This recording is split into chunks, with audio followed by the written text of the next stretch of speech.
தாத்தா சாதாரண தாத்தா. பின்ன பெரிய இந்தியன் தாத்தாவா? அவர் கொண்டாட்டி இல்ல, பின்ன சின்ன வீடு. நீ போட்டோ மட்டும் ரகசியமா வச்சுக்கல, ஜமீன்தாரியே ரகசியமா தான் வச்சுருந்துருக்கிற.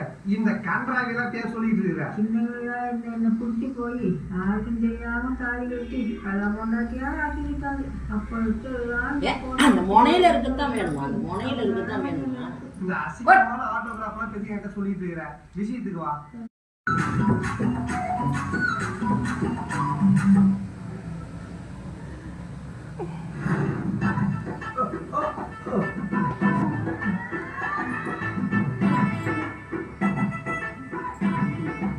ஏன்பா பாட்டிக்கு முடியாம இருக்குது? 108 போன் பண்ண வேண்டியதானே? 108க்கு போன் பண்ணா ஏன்டா 1008 வாட்டி போன் பண்ணி உயிர் எடுக்கிறேன்றானுங்க. முன்னாடி வந்துட்டு இருக்கீங்க. உன் பாட்டி இருந்தான்னா போனா எங்களுக்கு தேவை வட்டி. அதானே வட்டி தரனா கொடியில காயிற ஜெட்டி கூட தூக்கிட்டு போற ஆள் தானே நீங்க.